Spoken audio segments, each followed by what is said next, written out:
E eu quero abordar hoje o tema vícios e compulsões. Vícios e compulsões que assolam a nossa sociedade e a nossa família. É claro que eu não vou abordar aqui todas as demandas com profundidade, mas eu quero convidar você a olhar para esse tema a partir da redenção. Não olhando assim, eu tenho que encarar o meu vício, eu tenho que vencer a minha compulsão. Não, mas olhando para a cruz, olhando para aquilo que Jesus fez por mim, como eu posso lidar com os meus vícios e com as minhas compulsões. E eu quero já trazer uma imagem aqui à frente, uma imagem que todos nós com certeza conhecemos, o técnico da seleção brasileira de vôlei, Bernardinho. Quem se identifica com essa imagem aqui? Como você lida com as suas emoções? E na última semana viralizou uma imagem dele, o contrário dessa explosão, muitas vezes, que ele chega a rasgar a camiseta, ou que ele chega a morder ali o fone, ele chorando. Ele havia acabado de perder durante uma partida a sua mãe. E eu trago essa imagem aqui para perguntar para você, como você domina as suas emoções? Como você lida com as lutas interiores aí?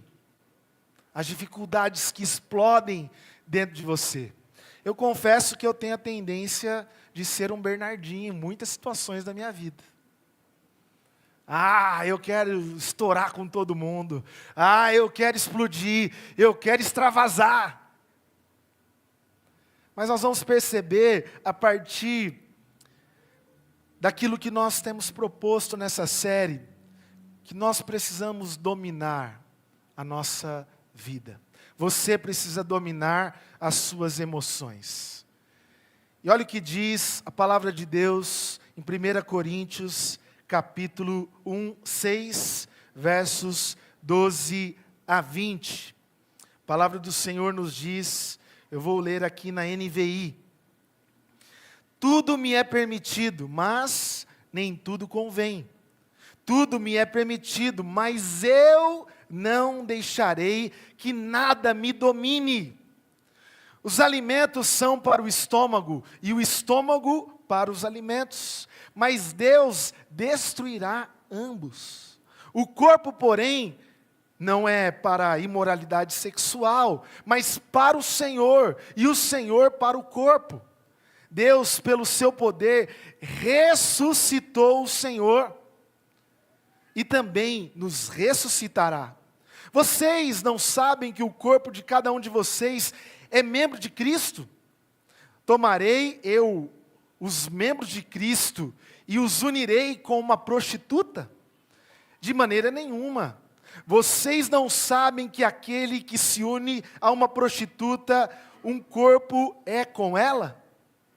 Pois está escrito, os dois se tornarão uma só carne. Aquele, porém, que se une ao Senhor, é um espírito com Ele. Fujam. Acende um pouquinho a luz aqui da igreja para mim, por favor. Fujam da imoralidade sexual.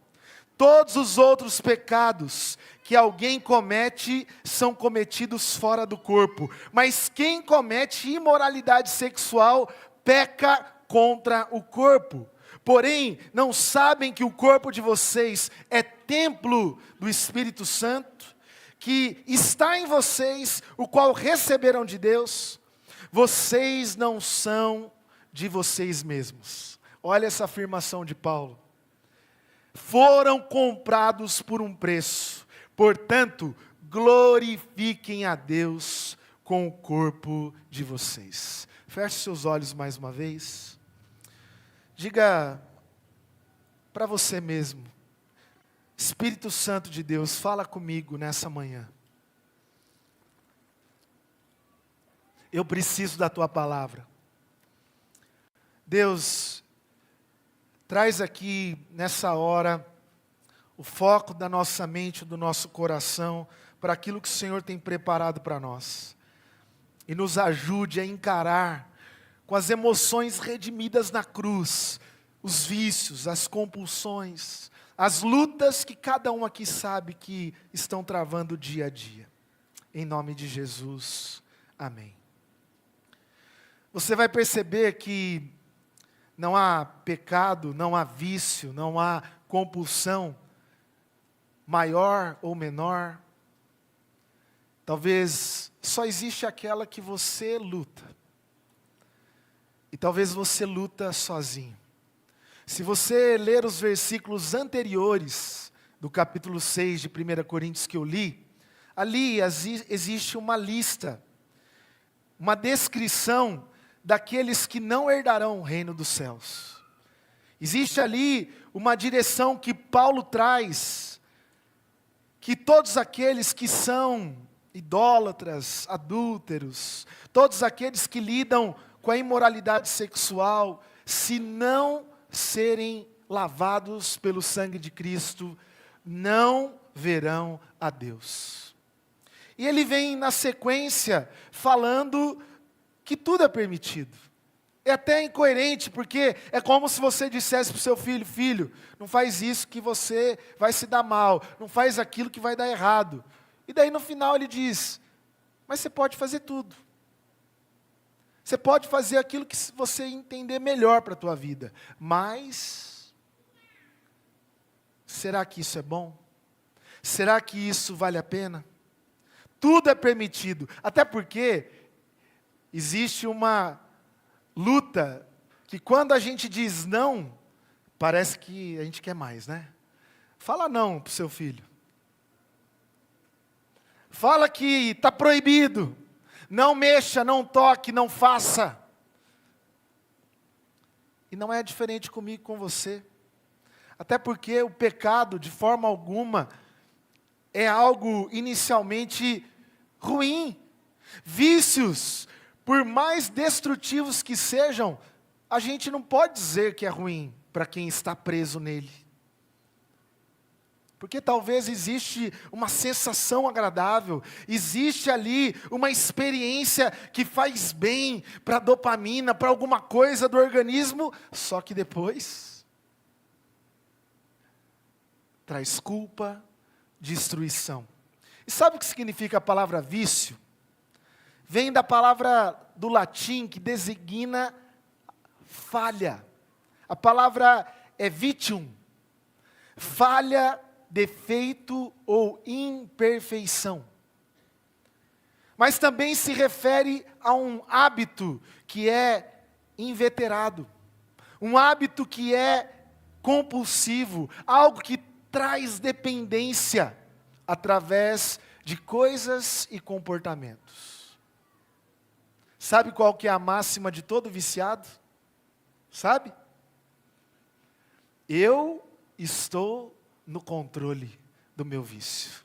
Ele diz assim: eu sei quando parar. Mas na verdade, o vício é quem o domina. O vício é quem o controla. Ele é um refém. Ele é dominado. Ele é controlado. E eu quero citar aqui alguns vícios. Talvez não vou falar sobre todos, mas o primeiro é o vício contemporâneo. É o vício do celular.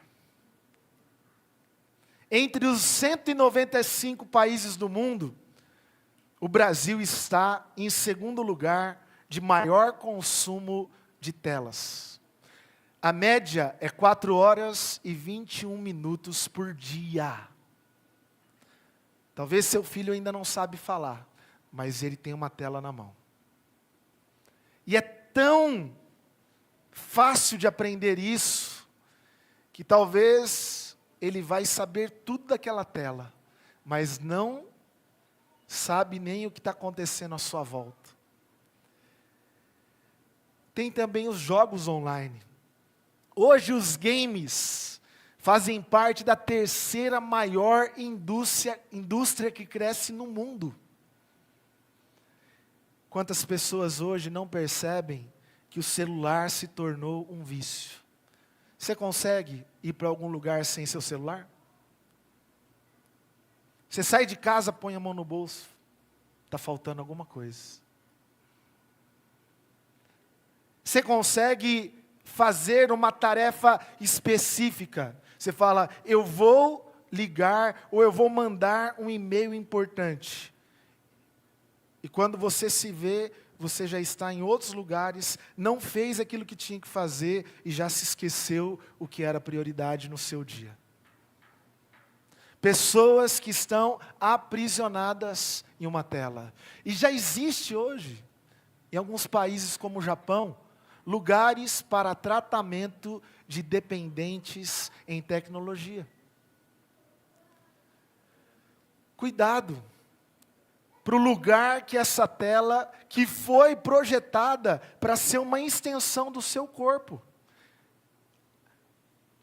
Aquele que projetou isso e não está mais vivo, morreu com 50 e poucos anos, fez para que você tivesse o celular como uma extensão do seu corpo. E a minha pergunta para você é, você consegue ficar um dia sem essa tela? Talvez você esteja dependente dela. Uma segunda compulsão, segundo vício, que a gente nem sempre dá tanta importância, é a glutonaria. A gente fala de todos os pecados. A gente fala do pecado do adultério. Esse tem que até disciplinar publicamente. Mas você já viu um glutão sendo disciplinado? Fulano veio aqui hoje porque ele vai confessar, ele comeu demais essa semana, comeu muita coxinha, quibe, risoles.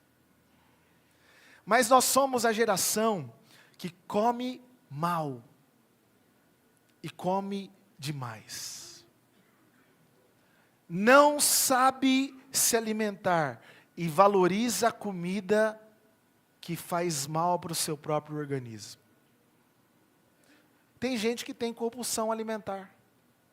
Tem gente que por causa da compulsão cria mecanismos para vomitar. Come. E o judeu fazia isso, ia para uma festa de 7 dias, ele comia e vomitava para continuar comendo. Você chegou nesse nível, meu irmão? Calma, você precisa de ajuda. Além disso, nós temos o vício em pornografia. Quando a gente fala em sexo, o silêncio paira. Pessoas que estão aprisionadas na perversão na área sexual. A perversão, todo tipo de perversão, nos faz lidar de uma forma errada com aquilo que Deus criou. Sexo é ruim, gente? Hein? Não é ruim. Mas há um grupo até entre os cristãos que não conseguem lidar com esse tema, porque foi tão oprimido, a igreja era só um proibitivo, não pode, é pecado, enquanto nós deveríamos falar sobre isso, orientar sobre isso. Por exemplo, uma campanha que o governo faz é não use camisinhas, porque a cultura do brasileiro é minimizar apenas as consequências e não dizer, preserve o seu corpo, valorize. Enquanto isso a gente fala, não, então, já que você não tem consciência, já que você não sabe se controlar, use camisinha e tá bom. Só evite filho, na verdade, a gente está dizendo. Faça com quem você quiser, do jeito que você quiser, com quantas pessoas, com que tipo de sexo você se identificar, e tá bom. A perversão está hoje deixando pessoas viverem escravas de ciclos doentios. E é interessante que muitas vezes, quem tem um discurso muito moralista, revela um problema na área que condena todo mundo. E pasmem, meses atrás, um pastor que foi a público questionar, discutir, bombardear um colega, falar mal, meses depois, foi exposto nas redes sociais, fazendo orgia, irmão. Estou falando de um pastor, fazendo orgia. E sabe como isso aconteceu? Ele colocando a mulher dele para ter relações sexuais com outros homens. E depois com ele mesmo. E era o santo. Condenava todo mundo. Todo mundo é ruim, todo mundo vai para o inferno. Só que ele não sabia que entre os câmeras, porque daí, para fazer uma coisa assim, a perversidade faz as pessoas imaginarem, desejarem coisas. Então vamos filmar. Tinha um menino de uma igreja, que quando ficou sabendo que era pastor, mesmo sabendo que estava fazendo errado, falou, está errado isso aí, eu vou falar. Entre alguns dados atualizados sobre a pornografia, que é um problema muito silencioso, que a gente não fala sobre isso, 35% do público masculino é dependente de algum tipo de pornografia. E olha só, agora, 20% das mulheres. Não é só um problema entre os homens. E nós não falamos. Nós não entendemos que olhar para a sexualidade de forma deturpada nos faz entender, muitas vezes, que aquela realidade que muitos se alimentam é mentirosa. Sabia que aquilo que muitos estão consumindo na pornografia é um teatro, não é real. E daí você olha para o teu parceiro, para o teu casamento e diz, o meu casamento não é daquele jeito, eu quero que seja daquele jeito. E não é, não vai ser, porque aquilo não é verdade. E muitos estão se alimentando disso, que gera também uma sexualidade individualista, aonde a gente só quer ter prazer e não gerar, e não vivenciar no lugar certo que Deus deu, que é o casamento. Nós temos adolescentes aqui, jovens, o lugar certo para a vida sexual é o casamento.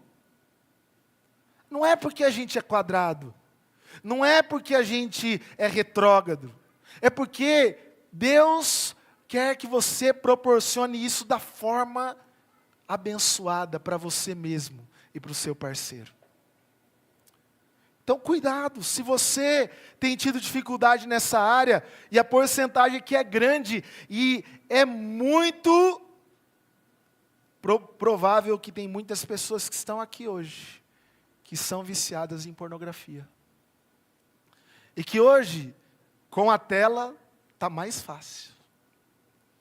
E com os grupos do demônio, que a gente tem muitas vezes, não nos ajudam. Não vai dizer, sai dessa. Não vai dizer, não compartilhe esse conteúdo. Eu já contei aqui certa vez, também, um casal que, quando a esposa dormia, o marido acessava pela televisão do quarto pornografia. A esposa estava dormindo. Certa vez o Espírito Santo incomodou aquele homem e disse, a partir de hoje, o controle não fica mais com você. Você vai falar para ela e vai deixar o controle na mão dela. Imagine a vergonha, imagine o constrangimento. Dele acordar a esposa e dizer, se eu deixar para amanhã eu não vou falar, eu vou racionalizar, eu vou justificar. Já há um tempo que eu estou assistindo coisa que eu não devo assistir aqui. Eu quero que você me ajude, que você ore por mim e fique com o controle. O controle não fica mais comigo. Tem gente que precisa tomar decisões. Não dá para brincar com o pecado e ficar pisando perto dele.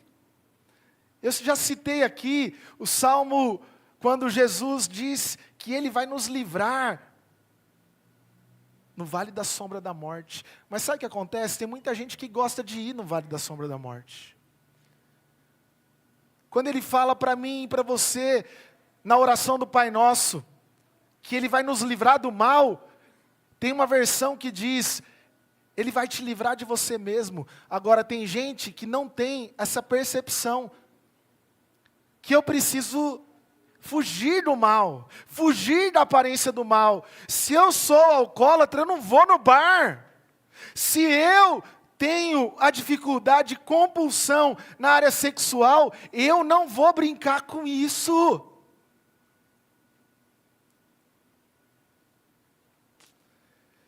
Há uma outra compulsão que é o consumismo. Quem gosta de uma comprinha aí? Ai, meu irmão, vem comigo. Eu fiz uma viagem com a minha família, o Davi, a gente depois fez uma avaliação. O que você mais gostou na viagem, filho? Comprar. Oh, como é bom comprar. Gastar. Falei, mas em dólar, filho, segura aí. Compra muito não. E olha só que interessante, o consumismo, ele é aceitável socialmente, até estimulado. Mas você consegue sair de casa sem voltar para casa com algo que você comprou? Às vezes a minha mãe falava, eu vou sair. Eu sempre voltava com uma sacolinha. Daí esses dias ela estava em casa. Daí ela falou, eu estou precisando de uma coisa. E eu sei que minha mãe não é muito caseira. Ela tem 83 anos, mas gosta de sair. A véia é rueira. Ela é rodinha. E já me chamam de rodinha porque eu estou igual ela. Daí ela falou, eu estou precisando daquela coisa. Eu estava um dia corrido, era no dia do Alvo Running. Eu falei, a senhora quer sair, né? A senhora quer ir para a rua, né? Vamos para o mercado, que eu vou precisar ir lá. Porque tem gente que precisa sair. Mas você consegue sair sem comprar nada? Sem gastar? Sem parcelar em 10 vezes?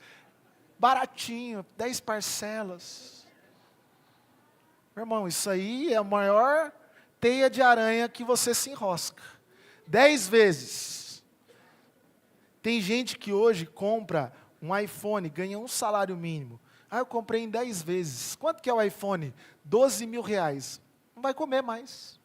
Não vai viver mais. Não vai pagar aluguel mais. O consumismo, a máxima no livro Clube da Luta, sabe o que é o consumismo? Comprar algo que eu não preciso, com o dinheiro que eu não tenho, para mostrar para pessoas que eu não conheço. Sabe aquela mulher que vai com aquele vestido e fica decepcionada porque tinha na mesma festa uma outra mulher com o mesmo vestido? Quem que é essa piranha? Paguei milão no vestido, ela está com igual. Foi na Casas Bahia, não é possível. A gente vive para comprar coisa, para mostrar para o outro. É para o outro ver. Meu cunhado, uma época que ele morou lá nos Estados Unidos, ele dedetizava barcos, lanchas. E ele contou certa vez que ele estava dedetizando uma lancha, no outro mês a lancha era o dobro. Muito mais cara, linda, quase 8 suítes na lancha, no barco, sei lá o nome disso. E o vizinho desse abençoado viu a lancha nova do vizinho.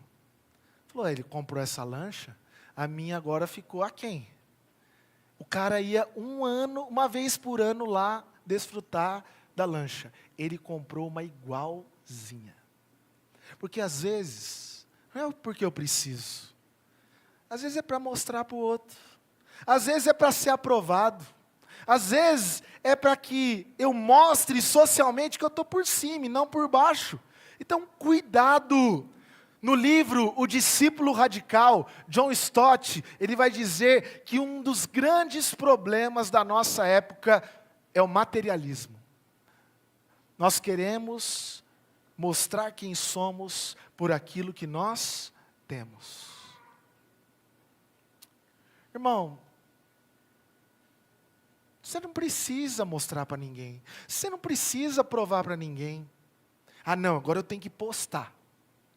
Acabei de comprar, agora eu tenho que postar.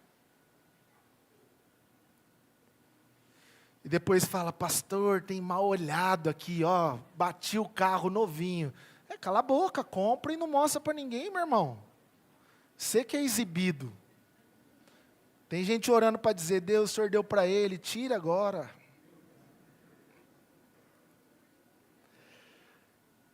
Trabalho é bom, né, gente? Quem gosta de trabalhar aqui? Eu sei que você não gosta. Mas tem gente que gosta de trabalhar e gosta de trabalhar muito. E o trabalho é uma bênção. A Bíblia fala que digno é o trabalhador do seu salário. Mas tem gente que é escravo do trabalho. Tem gente que ama mais o trabalho do que a família. E eu já disse aqui algumas vezes que havia época que eu me sentia culpado de estar em casa e não produzir. E a gente pode, do trabalho, se tornar um workaholic. Alguém viciado em trabalhar, viciado em produzir. E isso pode fazer mal para você, para a sua convivência e para a sua família. Tem um outro mal que a gente também não fala muito sobre ele hoje. Especialmente em igreja, a gente evita. Que é o partidarismo. E hoje, irmãos, tem um extremismo doentio que mata, que ofende. Uma polarização no nosso país, que a gente imita dos outros, que a gente cai direitinho no conto da política partidária e a gente divide pessoas, divide a família, divide a igreja. Tem gente que ama mais Jesus, mas quando entra o seu partido político, tem dúvida. Eu estou para postar hoje à tarde, se você quiser ver, depois acompanha lá, na minha rede pessoal, não vou pôr na da igreja, as vantagens de ser um isentão. Sou eu. As vantagens. Lê lá, eu tenho alguns motivos porque há vantagens em ser um isentão. Primeiro porque eu não fico sofrendo, não fico tendo que todo dia refazer as notícias que eu dei errado. E tem gente que está alimentando ódio no nosso país. E olha aqui para mim, a turma que está lá na política partidária não está pensando em você, viu? Não está pensando em você.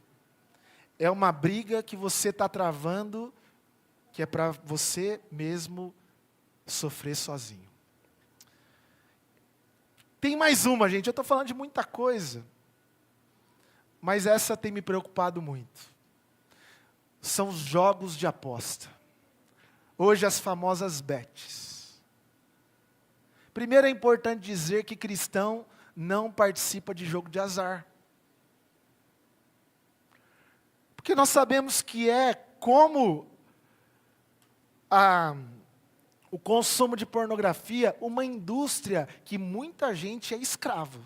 Sabia que na pornografia hoje tem gente que está presa dentro de um quarto, tomando medicação para ficar naquele ciclo de vídeos. Tem gente que está lá preso. Enquanto você está jogando o jogo de azar, tem gente que está perdendo o dinheiro, a casa. E hoje nós já temos em Marília gente que está tirando a vida por causa de dívida em jogos de azar. Olha uma estatística boba aqui. Você entendeu que a gente não entra nessa. Cristão não aposta em sorte. Nós somos o povo da fé, meu irmão. Se você acha que a tua vida vai se resolver numa loteria, isso não é fé. Isso é comodismo, não é depender de Deus. Para um perder, um monte de gente tem que ganhar. Para um ganhar, um monte de gente tem que perder. Olha como está as bets no Brasil. No primeiro semestre, 17 milhões de pessoas fizeram pelo menos uma aposta nas bets. Nas bets ilegais, mais de 15 mil pessoas. E já tem uma estatística que até hoje nós temos 22 milhões de pessoas nesse ano que fizeram uma aposta. Sabe qual que é o gasto mensal de alguém que joga em apostas? R$ 170.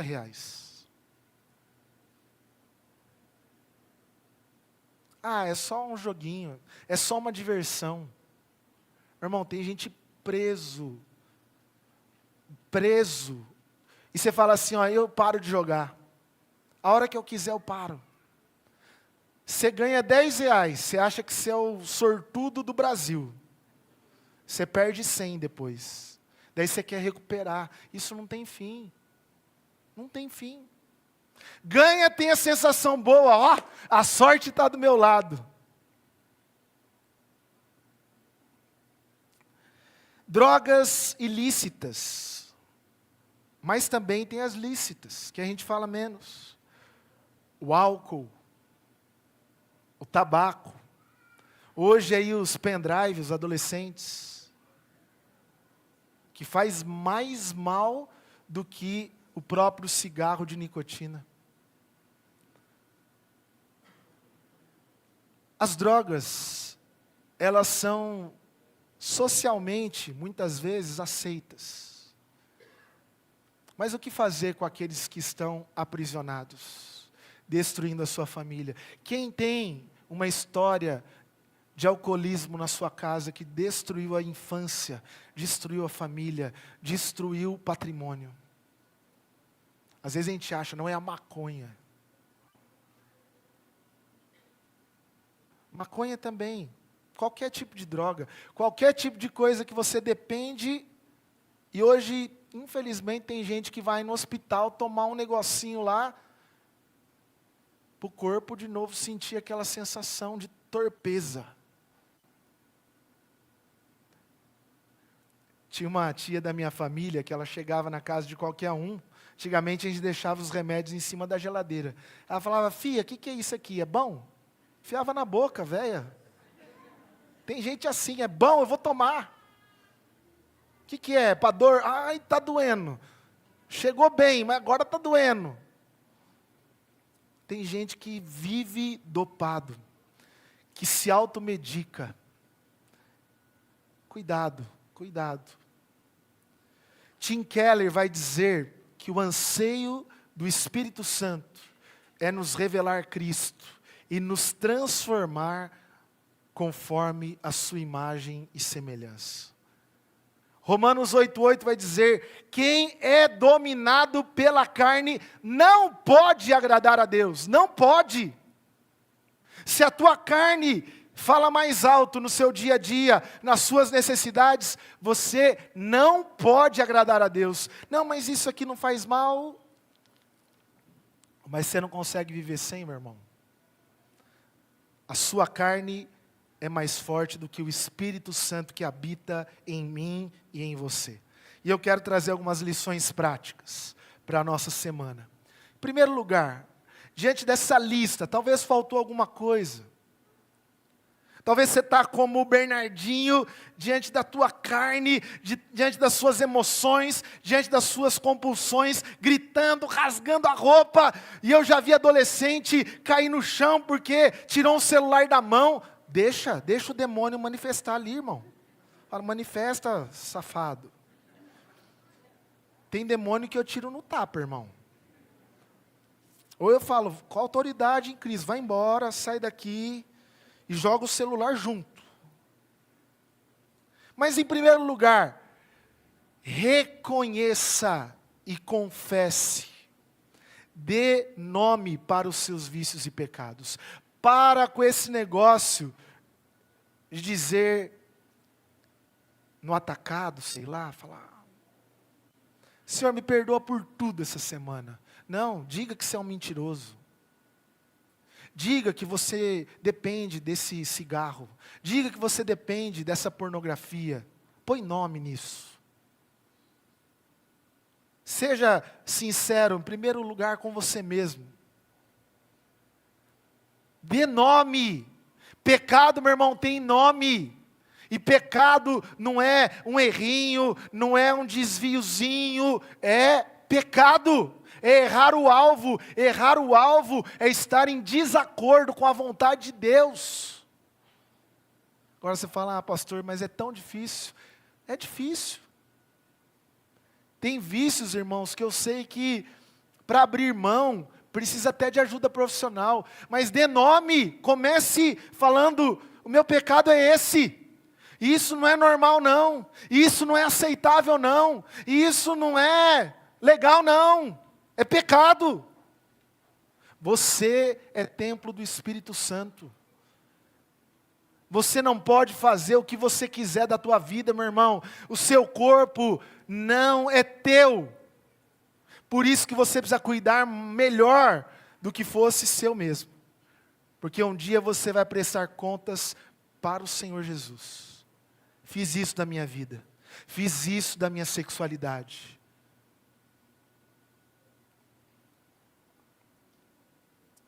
Segundo lugar, peça ajuda. Pastor Cleiton disse aqui na semana passada sobre o suicídio, e eu quero de novo dizer, peça ajuda. Você deu nome? Eu tenho essa compulsão, eu tenho esse vício, e eu quero encarar, eu quero me arrepender, eu quero pedir perdão, eu quero mudança de vida. Peça ajuda. Peça ajuda. Talvez você precise até de um especialista em alguma área. Eu vou falar assim para você, que foi para o meu gabinete, dizer, olha, eu acho que você precisa de um profissional. Você precisa de um cuidado sobre isso. E às vezes é necessário mesmo, irmão. Sabia que todas as doenças do mundo têm cura? Todas. Todas. Sabe quando?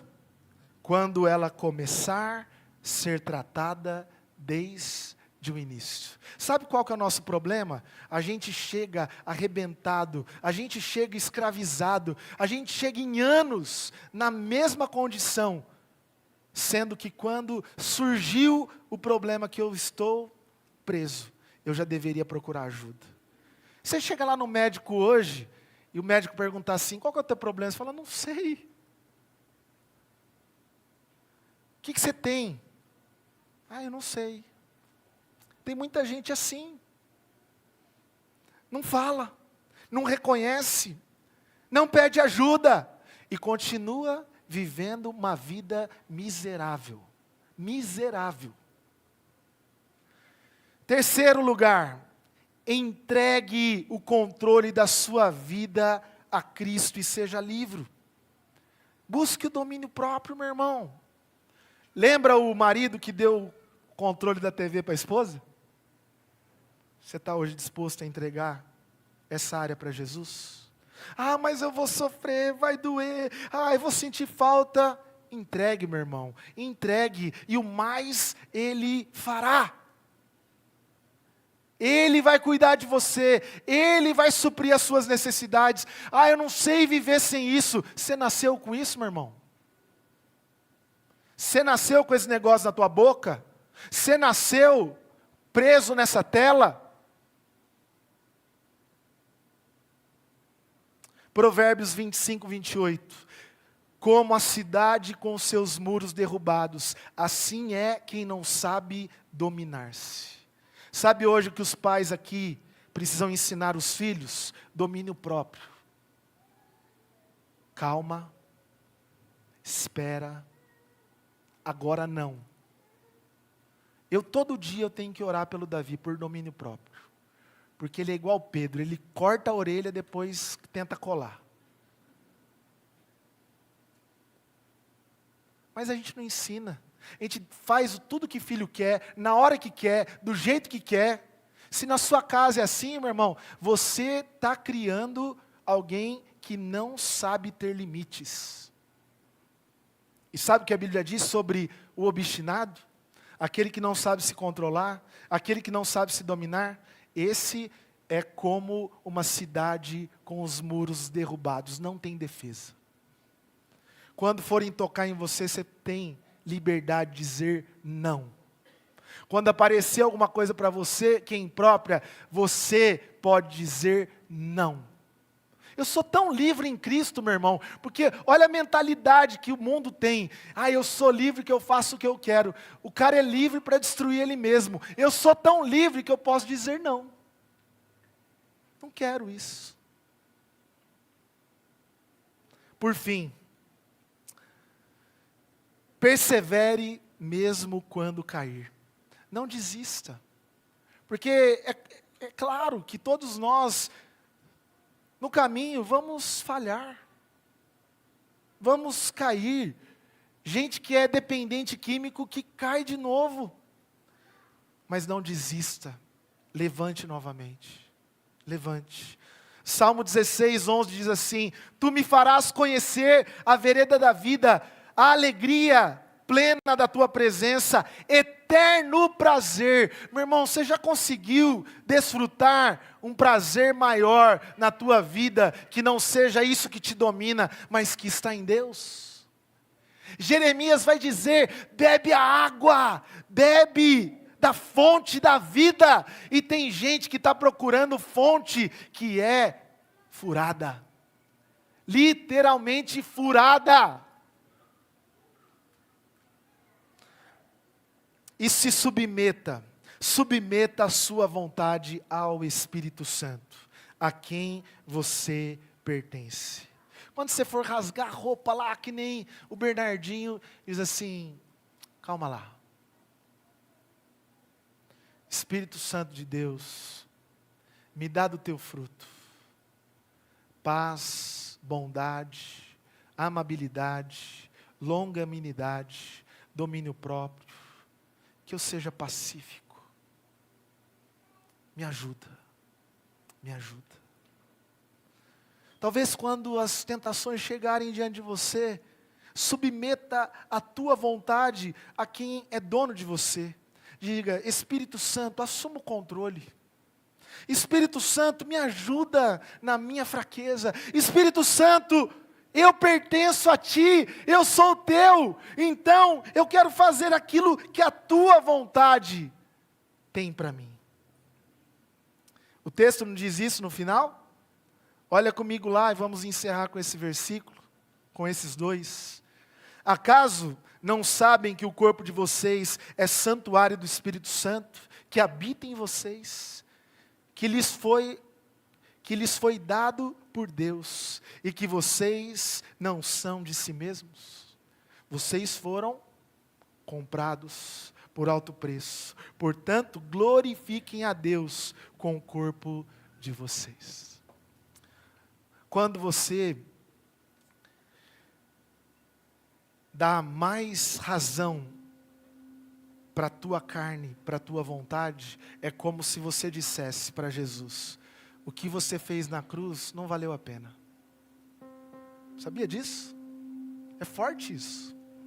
Quando eu peco e dependo de uma coisa que é furada, é fonte rota, suja, é como se eu dissesse: o sangue de Jesus foi derramado em vão. Porque você foi comprado por um alto preço, meu irmão.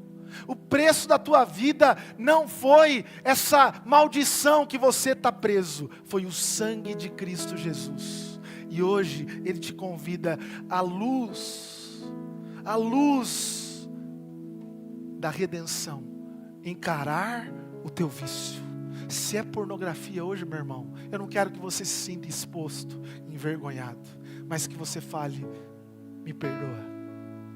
Se é a bebida, meu irmão, se é esse cigarro, se é a compulsão de comprar, se é essas coisas que estão fazendo você prisioneiro, confesse.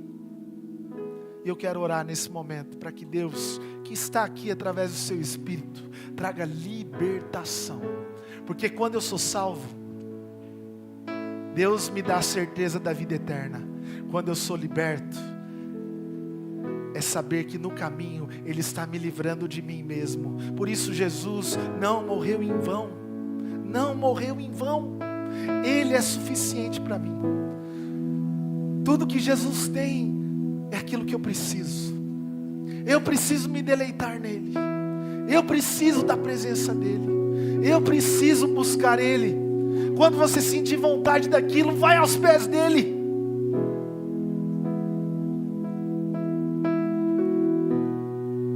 Submeta a tua vontade ao Espírito Santo. Convide hoje.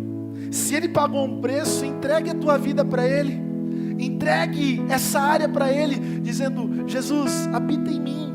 E se o Senhor habita, a casa está cheia. Eu não preciso mais de nada. Feche seus olhos.